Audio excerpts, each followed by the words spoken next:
Recorded, it's rolling. It's Thursday, November 6th. We're going to work on these textbook puzzles in this class. Okay, so you guys have, of course, Brady textbook. I pulled these energy puzzles out. So just whatever we do in class, I'll have you guys turn in at the end of class. And as long as you have all your work written out, you can just follow along with me. Then I'll give you credit for that. Okay, and then tomorrow, I've got some tests for you guys, which I think will be worth your time. So related to energy. Okay, and then yesterday, remember, I gave you guys that take-home quiz, so that's due on Monday. Right? All right, so Scooty's energy puzzle, straight from your textbook. So I highlighted some ahead of time that were pretty good, and we'll see how this paces out. No, well, here I'll go in order, but the very first one is actually something we haven't specifically covered. Okay, but here I'll show you guys how to do it. You guys see the cylinder gas piston, and ooh, this actually a really similar situation to this would be like blowing up a balloon.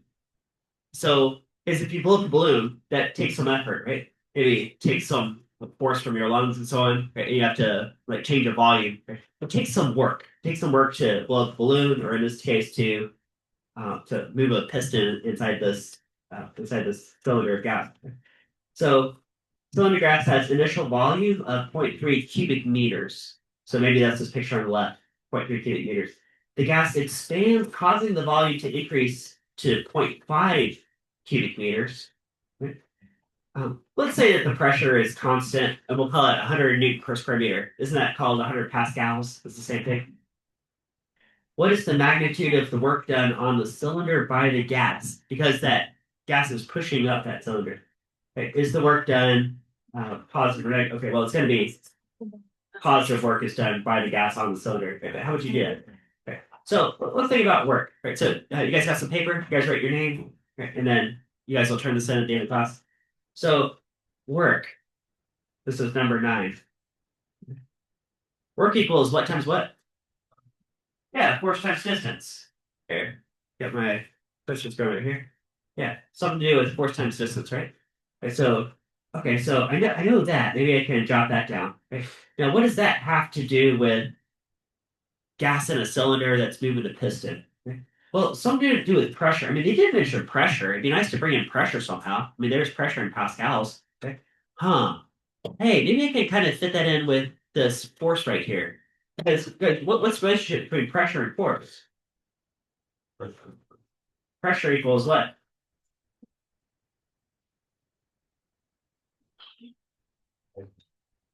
Pressure for the prime. Yeah, force per area. Yeah, force compared to area. Right?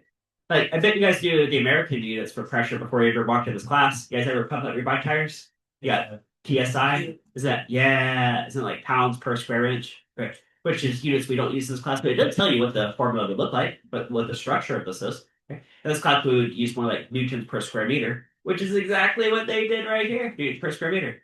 So, hey, maybe I could rearrange this and I could substitute out this force right here. So if pressure is equal to force per unit area, how can I solve for force? Yeah, multiplied by the area, right? So pressure times area. Sometimes you can think of this like as a pressure differential. Okay. Here's a question I remember from an old textbook or a different one. Okay. Is you guys ever heard if a tornado is approaching, or maybe they say this for hurricanes too, is you're supposed to crack your windows. Have you guys ever heard that? Yeah. Yeah, maybe. I used to live out in Texas, and that was a piece of advice they get. Like, oh, if there's a storm rolling in and there's a tornado warning, they would say to crack the window. Why? Why should you crack the window if there's a tornado Have coming? a way to go under and there's somehow like press it and some like force on the just the window. Yeah, somewhere to go. Right. Yeah. Okay. It has to do with pressure differential. Next semester, we'll talk about Bernoulli principle. And when you get a fast moving air, it actually drops the pressure greatly. And if there's a sudden pressure drop and you have a difference in pressure between the inside and outside of the window, then if you multiply that pressure difference, and it would be pressure differential times the area of the window, that'd be a huge force that could blow out the window. But if the window is cracked, then the pressure can equalize more quickly and less likely to happen. Right, anyway, so I got stuff like this going on. I could substitute that right there and say, well, the question is something about work. So we're solving for work. they gave us something about pressure. And I know if we do pressure times area, then that could take the place of this force right here. Right? But I still got this distance. Huh. Okay, now what? Well, the other numbers they gave to us had something to do with volume, something to do with the volume inside. Huh. Now, can you look at this expression that I just wrote and see what's the connection to volume? Who sees it?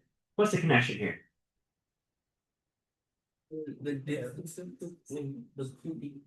The distance times this area.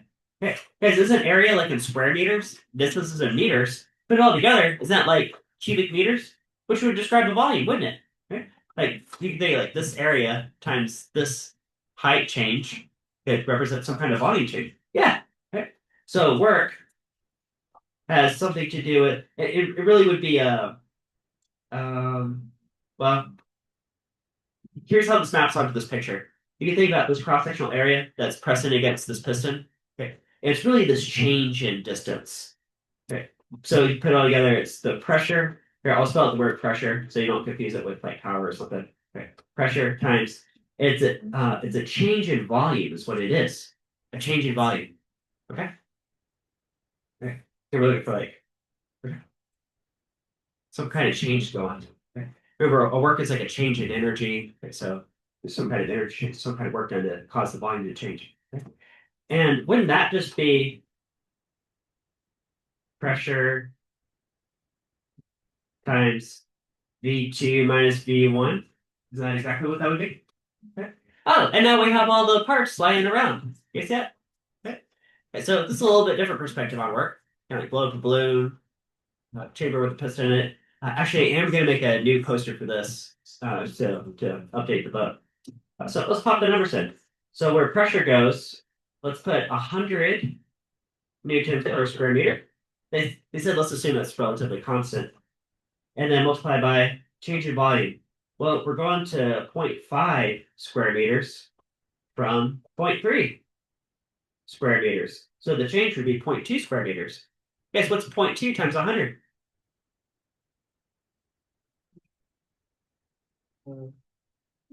20? Okay. And since we're talking about work, it's got to be 20 what? Joules. Yeah. Where'd you guys go? Okay, guess yet? Okay. So, in a sense, this is kind of brand new because I've never talked about pistons or balloons or anything like that before. But yeah, you can take what I have given you and kind of rearrange it.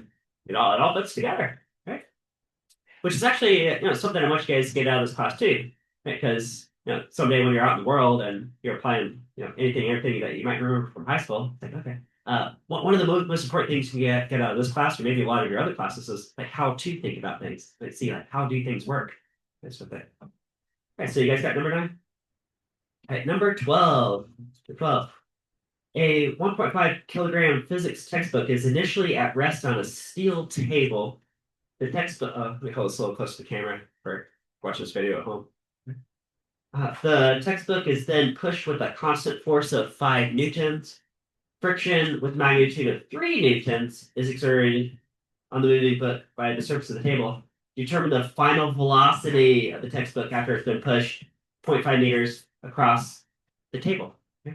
Okay, so they gave you a pushing force and a pushing distance. They gave you a friction force. And they also gave you a mass. So I'm going to treat this as an open system. Now, here, I think I have an open system poster here, right here. Now, this is not exactly the same, but it does have some similarities to what we're doing. Okay? You see his car breaking to a stop, something like that. Okay? Now, what if instead I threw on an extra force here, so the car was speeding up? Okay? Yeah. Would this friction still be taking energy out of the system? Yeah, it would be. There would still be this minus work here. But you'd also get plus additional work of pushing. Right? So let's do something like that. We'll set up an open system.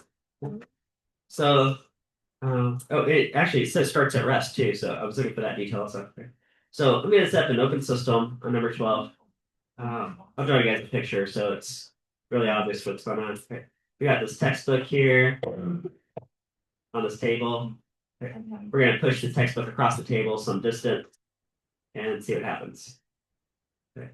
So initial velocity is 0 meters per second. The mass of the textbook is 1.5 kilograms. And well, let's make a free body diagram. You guys switch to pink ink to draw the forces on the book. Okay. Okay, so does this book have a weight straight down? Yeah. Okay. So I'll call it mg. Now, since let's call G approximately 10 meters per second squared. It doesn't actually make a difference for this one, but I'm just thinking that this would be how many newtons?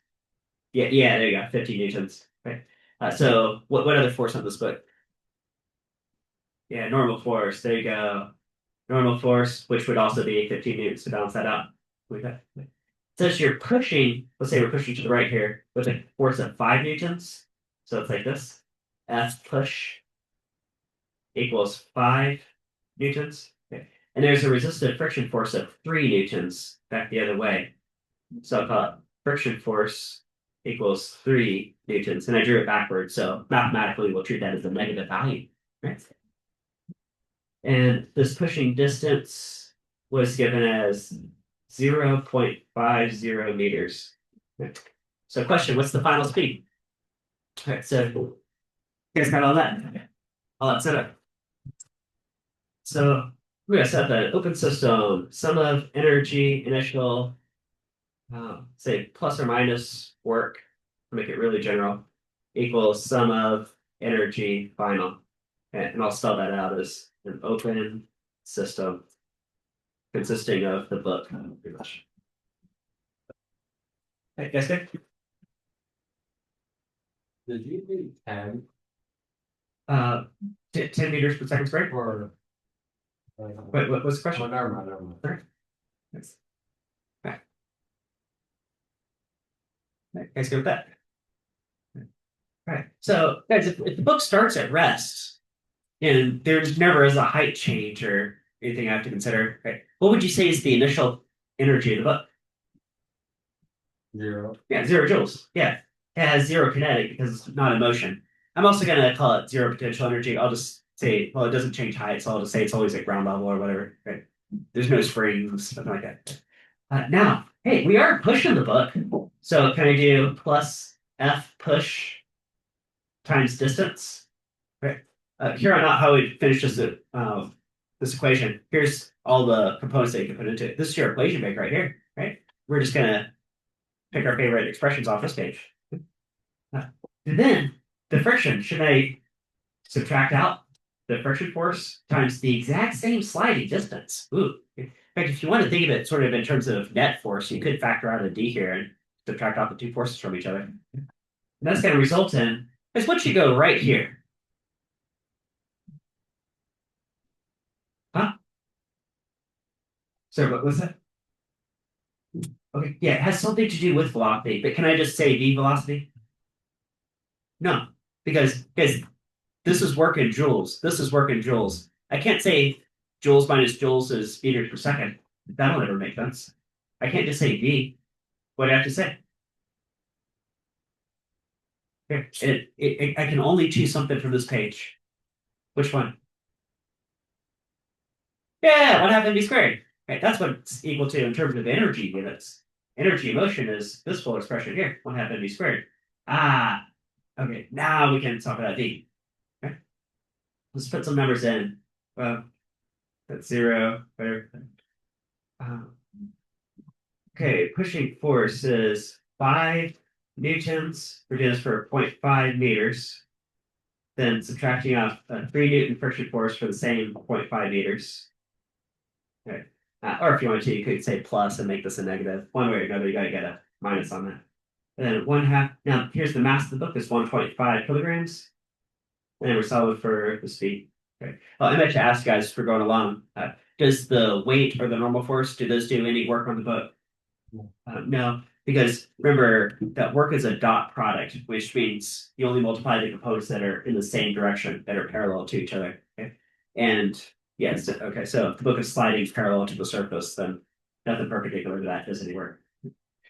All right, so yeah, rest is just algebra. Let's see, calculator time.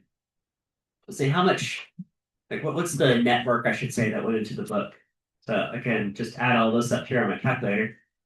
That's 5 times 0.5 minus 3 times 0.5.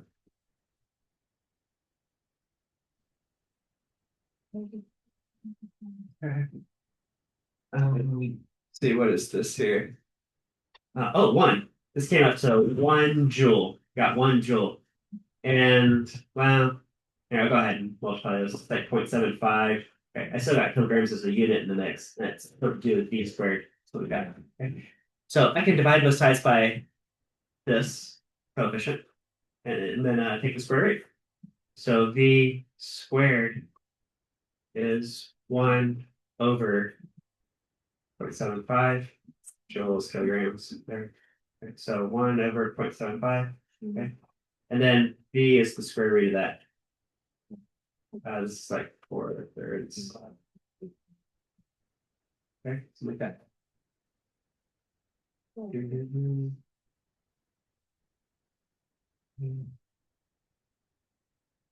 you go back to the last page?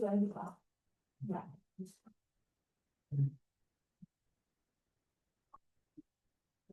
That process makes sense.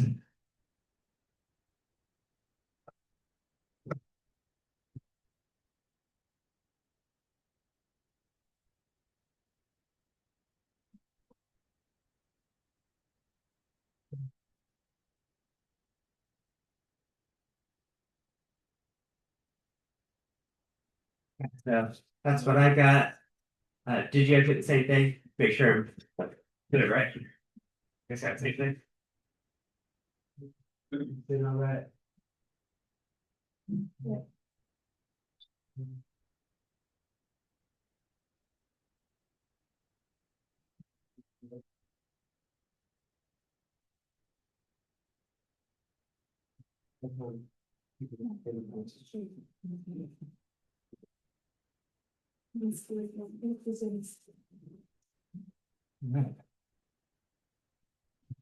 Number 16. Got a box at rest on a belt of rollers is given a push by a constant force over a distance shown in the diagram. So here's the mass of the box, pushing force, there's a kinetic friction, and it doesn't. Actually, this looks like a really similar setup to what we just did, doesn't it? Actually, this is nearly the same question. What's the speed of the box at the end of the push? Yeah, this is here. I'm gonna do this one a little faster than what we just did because it's basically the same question. So just different numbers. Okay, so in fact, if you can say a step ahead of me, then yeah, you might be able to do that. That could be a good sign too. Okay. So I'll say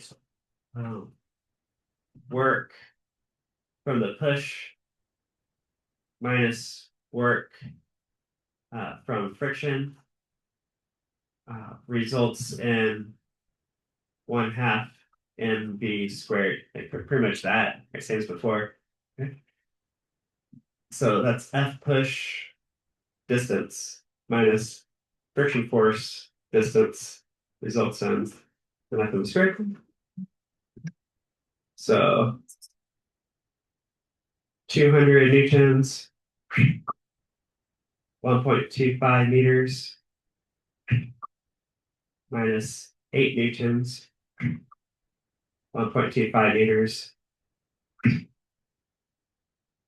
Got a 140 kilogram box. Ooh, that's a big box. All pretty. Okay. Let's see, what is all this right here?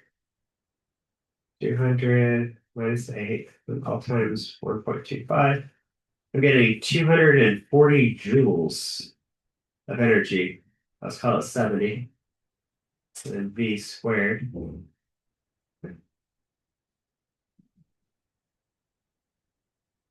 Okay, 240 over 70 is 3.42 something.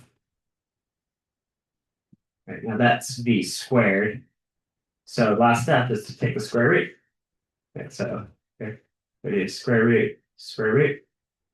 I'm getting a final speed. Did you guys get 1.85 meters per second? Does that look about right? Okay. I think that'd be about 4 miles per hour American units, something like that. There it is. That's the same thing.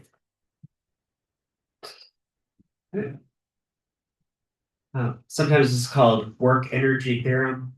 So as long as you're not changing height, there's no springs and the net work you do on something goes into its motion, hence its kinetic energy. So I want to have a booster. And then you can just calculate how fast it's going to be going at the end of that.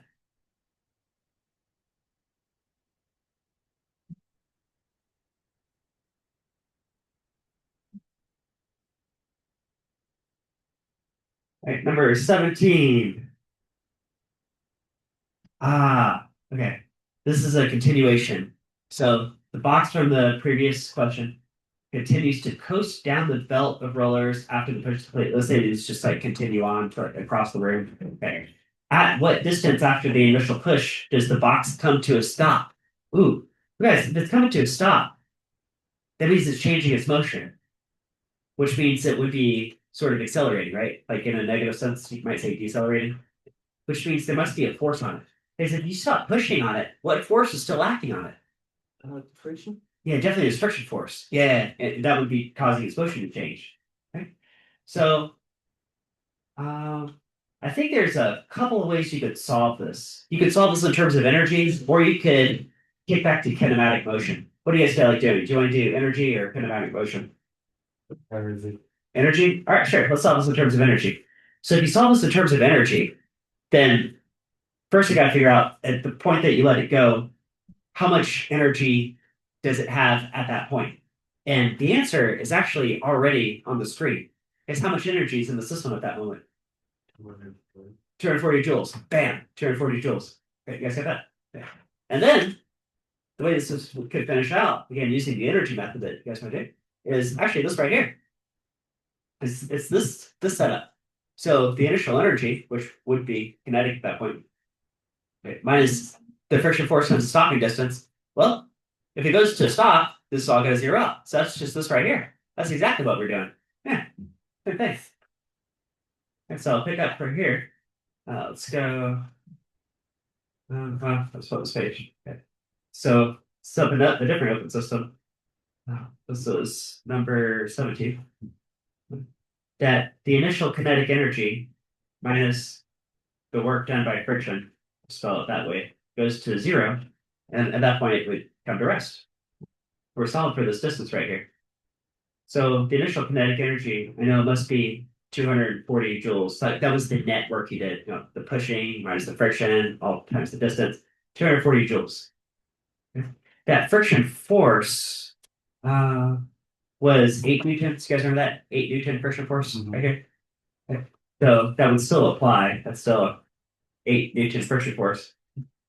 We just got to know what distance that acts over so that it zaps out all the 240 joules out of the box. Right?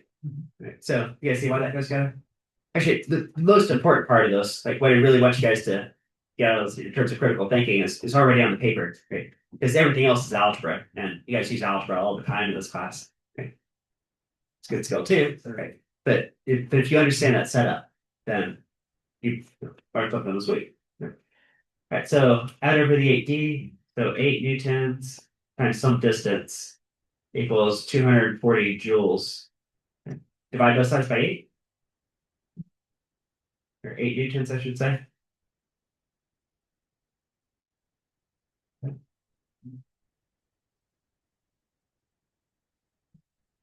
I'm getting 30, 30 meters.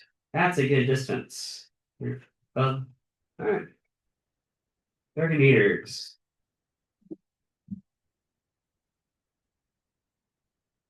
Why wouldn't it be negative 240 joules? Yeah, it is negative 240, but then this is negative, so that cancels. Cancel. Yeah, so yeah, negative, negative. Yeah, it's negative. That's the cancel.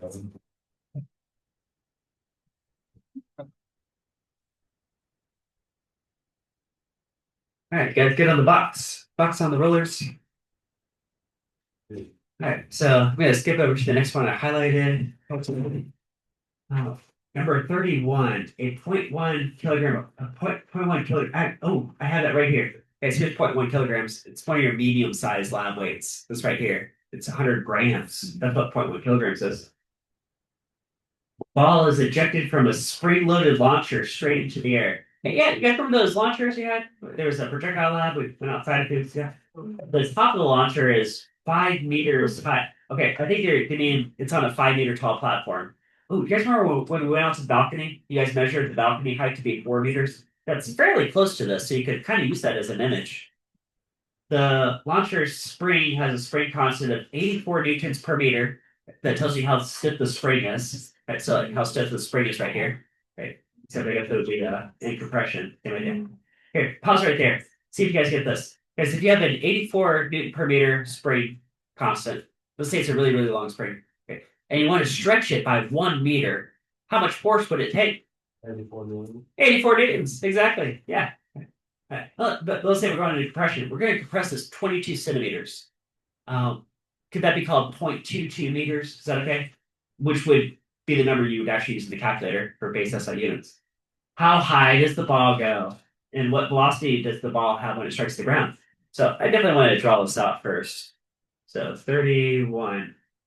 Now, once it strikes the ground, I assume that it means it's going to fall off this 5 meter platform and go all the way to the ground, maybe something like this.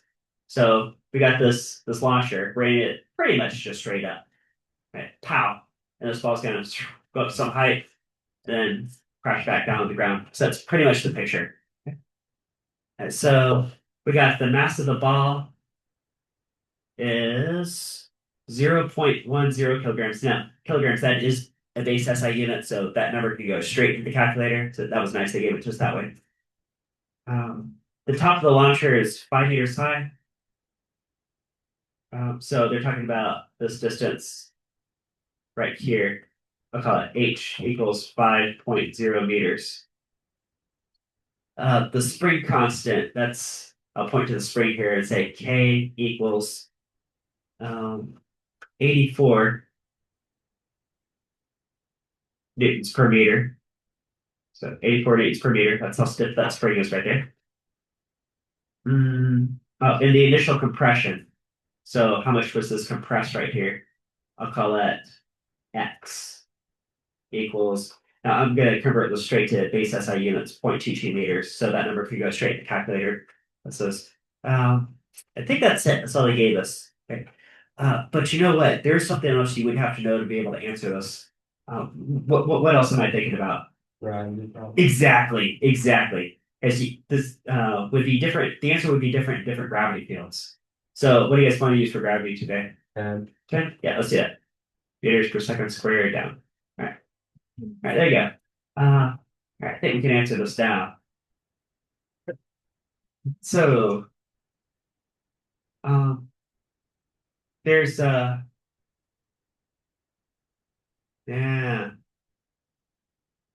Okay. How do you guys want to set up an energy equation to solve this?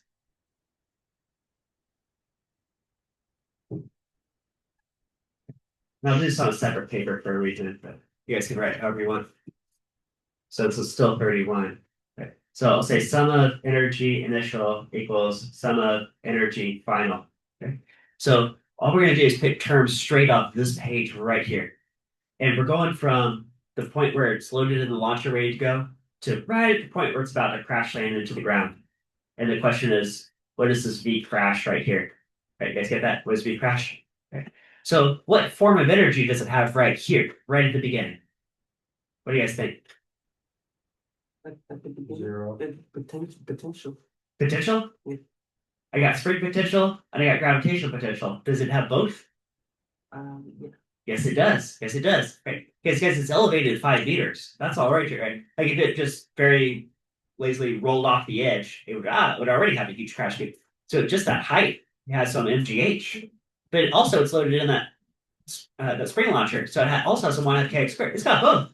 It's got both of these. Atom then on the Yeah. Just add them up. It's got some MGH. Plus it also has some 1 kx squared. It's got both.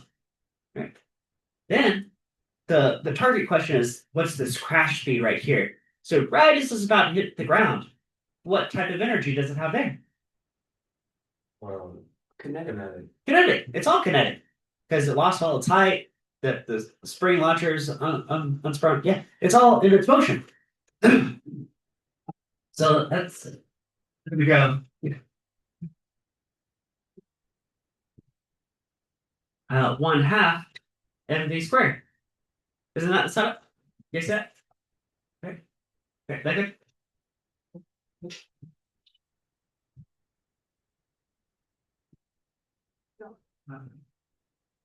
Okay, now before I get plugging and checking on numbers and algebra and all that, the reason I wrote this on a separate paper too is because I want to add a little bit to my picture.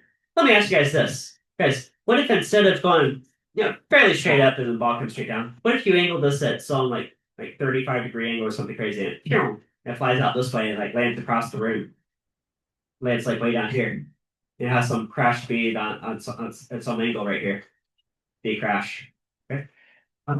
Guys, would it be going faster, slower, or the same speed? Right. Same. How'd you know it's the same? Because gravity is the same, it's coming from the same height, or starting at the same height. Exactly. It starts at the same height. It's the same spring launcher. Ends up at the same elevation. It's the exact same expression. Exact same expression. Right. Now the old way of showing it, guys, are these two projectiles? Are those projectiles? Yeah. Back in projectile days, I had you guys find components, sine and cosine, and it was like a whole process. There's horizontal motion, there's vertical motion, right? And then at the very end, if you want to get the crash speed, especially if it's on an angle, maybe you have to do Pythagorean theorem, say it's kind of going across, it's kind of coming down, you got to do Pythagorean theorem, right? But with this new energy method, the answer is the same, and you can just skip all that stuff. There's no Pythagorean, there's no sine and cosine, you're not going to worry about any of that. Right? Or how much time is in the air, right? We'll just cut straight to the answer. So let's just feed in some numbers here. So mass of the ball, I'm going to put, where you go? Oh, here it is. 0.10 kilograms. That's also called 100 grams. For gravity, we're going 10 meters per second squared. Height is 5 meters. Spring constant got 84 Newton per meter. The spring compression got 0.22 meters. And that's being squared. Don't forget that. It's being squared. Okay. So that's all the energy that was in the system when it was ready to go. It hasn't even moved yet. Right? It's just sitting in the launcher that's spring loaded on top of a huge balcony. Yeah, it's got all that energy. That's all potential. Gravitational potential, spring potential. Then when it's hitting the ground, it's one half. Here's the mass again. Shows up kilograms. And then this V represents the crash speed, so I'll call it V crash. And that's being squared. But that's what we're solving for. Okay, so that's it. That's the whole thing right there. That's the whole setup. Okay.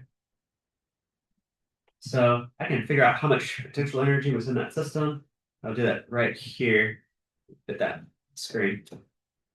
1, 5, 5 is squared, dt squared. Looking at 7.03 joules. Okay. Actually, it looks like it's 5 joules just from being on top of the balcony, plus another 2 joules from being in the spring launcher. So 5 plus 2 is 7. That's where I'll concern.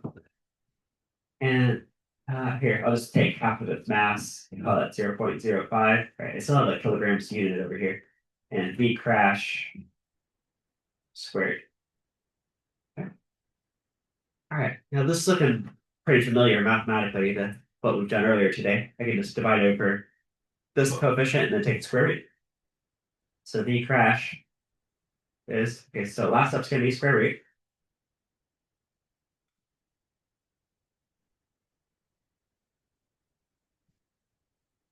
We go like that.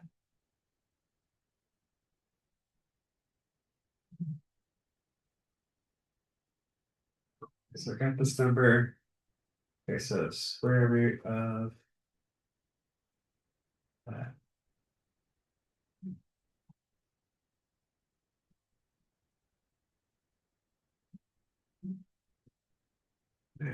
Yeah, that's about right.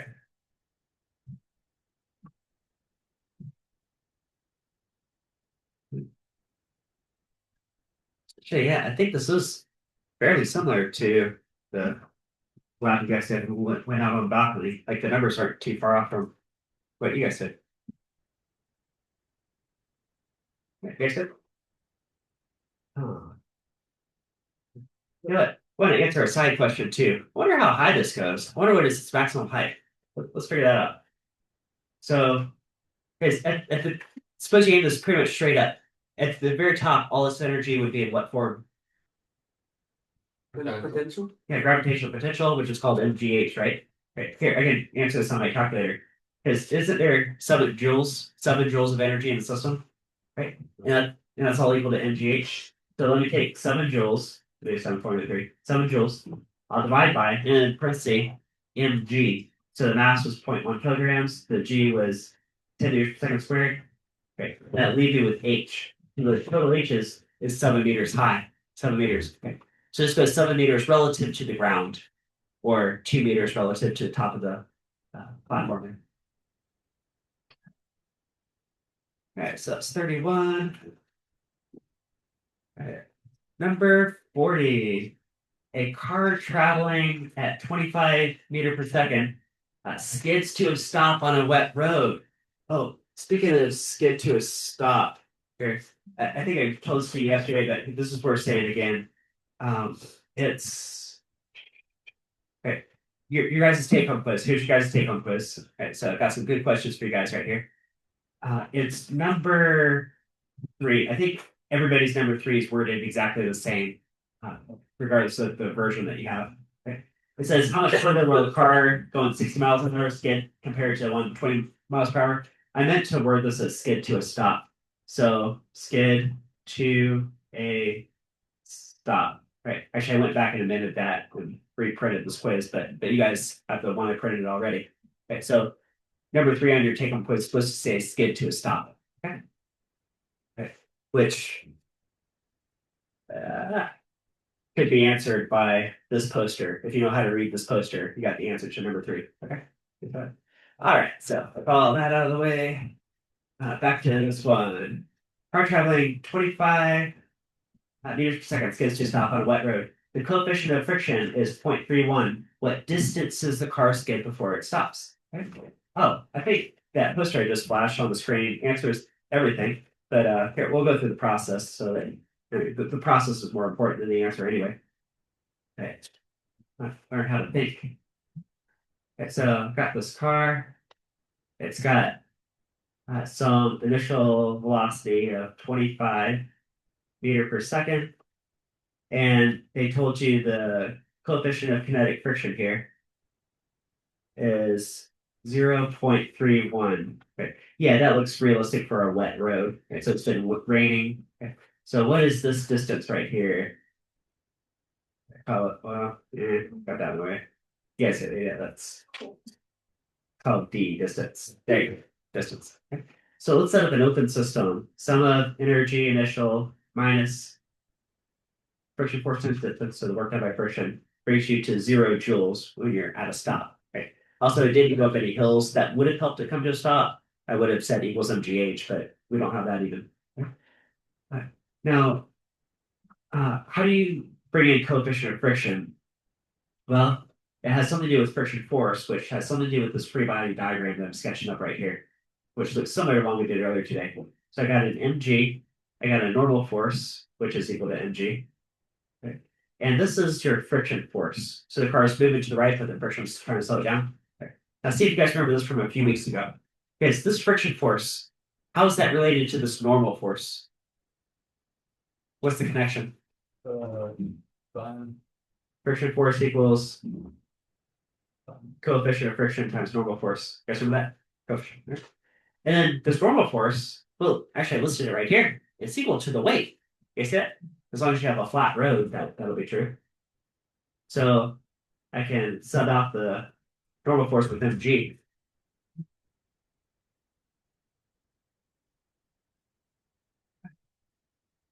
Right.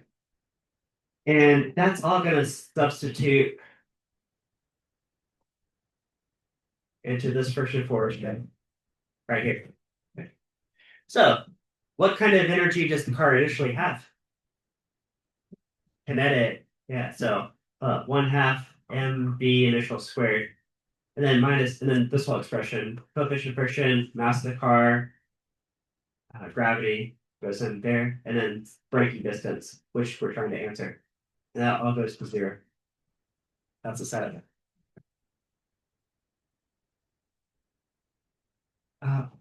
Right. So yeah, since we have a few minutes left, I'm gonna skip a few steps because I'm sure you guys can do the algebra. Do you guys see what variable is gonna cancel? Yeah, that's the part which they never gave you. But turns out it doesn't matter the MasterCard. You see it there anyway. Okay. So I'll just cut straight to distance equals, and you see if I add this and then divide by the mu g, I'll get v naught squared divided by 2 mu g. I think is that what I have for car? Yeah, that's exactly what I have. Car brakes to a stop. It's the same thing. Same thing. It's right there. It's all there. It's all there. And so let's throw in some numbers and get into numerical answer because I want to hit at least one more question before the bell rings. So distance equals, let's take 25 meters per second, square that, divide by, and then in the calculator, it's really important you group everything together in parentheses in the denominator, otherwise it doesn't calculate it correctly. 2 times 0.31 times 10 meter per second squared. It's all got to be grouped together. All right, so do it okay here. 25 squared, don't forget to square the speed. Right, divided by 2 by 0.31 by 10. I'm looking at 100.8 meters. 100.8 meters. Which is roughly the length of a football field, isn't it? Yeah. About length of a football field. Okay. 25 meters per second. That's more than 50 miles an hour. That's so I think it's upwards of 60 miles an hour. It's getting pretty close. So think about that. Yeah. If you're driving on a wet road, these numbers would be pretty realistic. Okay. And the last one I want to at least look at is, yeah, here, let's do this. At least fun to set this up and talk about it. Number 55 on the back. You guys see this roller coaster track? So we got, ooh, that looks like a fun roller coaster. It goes up a short hill, then down up a tall hill. How fast does the roller coaster have to be traveling at the top of the short hill so that it can still make it over the top of the second? So number 55, we got basically it looks like this. This is h equals 67 meters. This is h2 equals 93 meters. Okay. So this roller coaster better have some speed so that it can be able to get over the second hill. Okay, so sum of energy initial equals sum of energy final. Okay, that's the framework I think in terms of. And I got 1/2 mv squared for solid for the speed plus the mg h1, which is the h1 is 67 meters, results in whoops, I had to get rid of it. mgh2 for h2 is the 93 meters. Okay. Okay. Oh, guys, what variable cancels? Yeah, the math. Right, so it doesn't matter how many people are riding the roller coaster. The answer is the same. So 1/2 v solid for squared plus, let's call it 10 meters per second squared times 67 meters results in 10 meters per second squared times 93 meters. Okay. All right, so we're getting short on time, so I'm just going to stop right there. But you guys do see that you could just do a little algebra that you can solve for the speed, right? I'll do it anyway, just if you want to see it. 930, 670, just like that. Times 2, square root. Okay. I'm getting that you want to go 23.8. Something like that. Okay. So, and that's if there's no frictional loss. So if you go any slower than that, you won't get over the second hill. All right. So, guys, double check, make sure your name is on your work. Your name is on your work. So you did everything you did in class? Yeah. Your name is on your work. You turn that into the great tray, and I will put in those points tonight.